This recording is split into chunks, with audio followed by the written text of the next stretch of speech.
So welcome along guys, time for the end of day wrap up at the ACC Men's Premier Cup 2023. Game day number 8 today. As you can see, I'm not right now at the TU International Cricket Ground. There was a bit of rain about and the other game hadn't finished across at the Mulpani, so I thought I would wait to get back to here and give us this incredible backdrop right across Kathmandu. What a city, absolutely adore it here. Okay, let's get into the cricketing action today.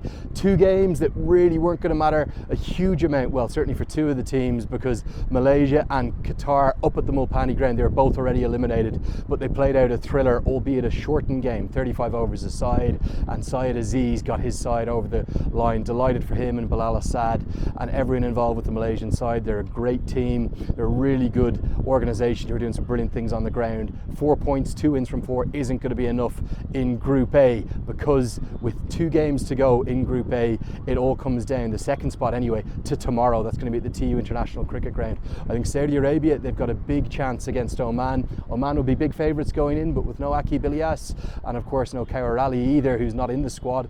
Aqib Ilyas missing out due to that thumb injury. Potentially, only potentially, maybe Saudi could spring a big upset. They've got a wonderful bowling attack. They'll have a big chance tomorrow. I'll be bringing you that game. The other remaining match in Group A, that is Nepal taking on Qatar. Qatar will just be playing for pride, but for Nepal, if they can get a win, they guarantee them first place in the group. And critically, with some rain about, if you do win your group, that means should it come down to a washout on semi-finals day, you'll be the one who will advance to the from the semi-finals to the final. What about the game we were at there today at the TU International Cricket Ground? Good performance from Kuwait. They didn't do it easy with the bat, but their bowlers were excellent. They've got 2 very, very good left-arm spinners, including their captain Mohammad Aslam, who took that 5-wicket haul to be the player of the match, and also a wonderful leggy. That's Shiraz Khan. He's full of talent, doesn't bowl many wrong ones. In fact, I think he only bowled leg spinners today, but he took 3 for in his 6 overs. He was probably robbed of a 5-wicket haul by being taken off. Excellent bowler, and the pitch was turning. That's why, even though they bowled Singapore out for 113, it took a little while to chase it down, and they did lose 6 wickets in the process. In the end, it was the youngster, 18-year-old Meet Babsar, who got them over the line. Good effort from him. What that means for Kuwait in Group B and the rest of the Group B scenario: tomorrow up at the Mulpani ground, UAE, they will take on Bahrain. It's in essence a quarter-final, a virtual quarter-final, much like the Saudi Arabia versus Oman game. And in fact, the day after, on the final day of the group games on Thursday, we'll have another quarter-final. So 3 virtual quarter-finals to round out this group stages. That's how close it's been.